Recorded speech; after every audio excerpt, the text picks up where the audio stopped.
Imagine for a second a factory so toxic, so dangerous, that it gets shut down after causing a massive environmental disaster. A disaster that actually lands its executives in prison. So, what happens to the factory itself? You'd think, well, it'd be dismantled, right? Scrapped for parts? But what if I told you the entire factory was packed up, put on a ship, and sent across the world to just start over? Well, that's exactly what happened. Let's follow this toxic journey. And when I say the entire factory, I mean it. We're not talking about a few spare parts. By early 2023, the whole Italian plant, all its machinery, its complex technology, its infrastructure, was stuffed into over 300 freight containers. This was a massive, mind-boggling operation to move a hugely controversial factory, lock, stock, and bearer, from Europe all the way to Asia. So this whole situation brings up a huge, kind of uncomfortable question, right? What happens when one country's toxic nightmare literally becomes another country's brand new factory? This isn't just a simple business deal. No, this is a story about global economics, it's about environmental justice, and it's about who is ultimately held responsible. So let's follow the trail of this factory and see what we uncover. To really get why this move is so unbelievably controversial, we have to go back to the beginning. Back to Italy and the really dark history of the Miteni chemical plant. You see, this wasn't just any old factory. Its legacy is one of the worst environmental scandals in Italy's recent history. Now, this whole story revolves around these things. PFAS, or as you've probably heard them called, forever chemicals. And they're called that for a very simple, very scary reason. They're incredibly persistent. The chemical bond holding them together is one of the strongest in nature, which means they just don't break down. Ever. They just build up and up in the environment, in wildlife, and yes, in our bodies, with links to a terrifying list of health problems. So Miteni was operating for decades, but the clock really started ticking in 2013. That's when the true scale of the contamination was finally revealed. And the fallout was just so immense that by 2018, the company was completely bankrupt. But the story didn't end there, not by a long shot. In a landmark ruling in 2025, the people responsible were actually held criminally accountable.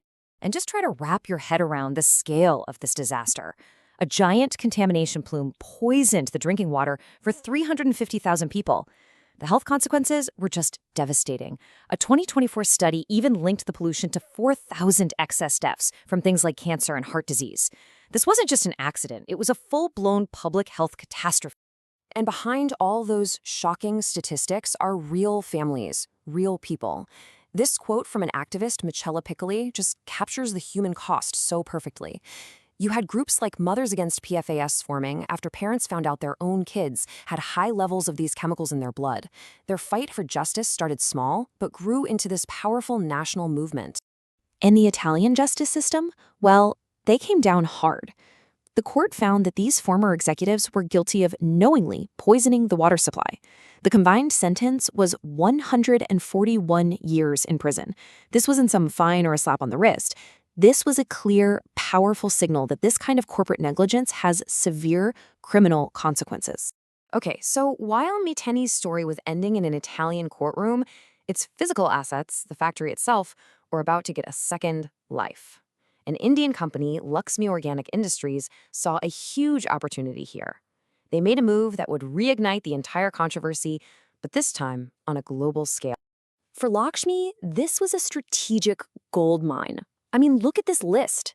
They didn't just buy some old machinery. They acquired everything. The cutting-edge technology, the patents, the product formulas. This single deal let them completely bypass years of difficult research and development and get an immediate, world-class foothold in the very specialized, very lucrative fluorochemicals market. And this all fits into a much broader business trend you might have heard of called the China Plus One strategy. The idea is that global companies are looking for alternative manufacturing hubs to diversify their supply chains away from just China. Laxmi's plan was crystal clear: absorb all of Miteni's tech, capture its old market share, and make India a new global hub for these advanced chemicals. But as you can probably guess, when those 300-plus containers started arriving in India, the controversy that had totally buried Miteni in Italy, well, it followed them. The arrival of all that machinery in the Lote Parshuram industrial area immediately sparked a firestorm of local and political protest. The backlash was immediate and fierce. Local leaders were alleging that this tainted machinery was already polluting the air even before it was fully up and running. And the core fear was simple but so powerful. Was India just becoming a dumping ground for a problem that Europe didn't want anymore? The public outcry got so loud it forced the state's pollution control board to step in and investigate. So this sets up the central conflict of the whole story. On one side, you have a company saying, hey, we're doing everything by the book, it's all safe. And on the other side, you have critics and activists pointing to a very troubling history and what they see as a huge, dangerous gap in regulations. Lakshmi Organic has been very clear in its defense. They say they are in full compliance with Indian law. They're using advanced closed-loop systems to prevent pollution, which is totally unlike Miteni, who just dumped waste into rivers. But critics argue that's the whole point. Being compliant with the law doesn't mean much if the laws themselves are weak, especially when it comes to PFAS. They see this as a company cleverly exploiting a dangerous regulatory loophole. And this right here, this is where that regulatory gap becomes crystal clear. Look at this. The US regulates these chemicals down to 4 times parts per trillion. To give you some perspective, that's like 4 drops of water in 20 Olympic-sized swimming pools. It's an unbelievably tiny, but still dangerous amount. The EU, they're moving toward a near total ban. And India, at the time this point was being set up, no specific industrial limits for PFAS waste at all. That loophole is the key to this entire story. Now, to make matters even worse, this new high-tech, high-risk factory wasn't built in some pristine, clean location. The industrial area it moved into already had what's been called a dismal environmental track record. Its main water treatment facility was known for repeatedly failing and polluting local rivers. So you're essentially placing a high-risk operation right in the middle of an already vulnerable environment.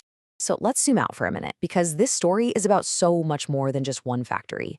It raises this huge global dilemma about how we handle industrial risk in a world that's so interconnected. Is this just smart business, or is it something much, much more disturbing? You know, there's actually a name for this phenomenon. It's called the pollution haven hypothesis. The idea is really simple.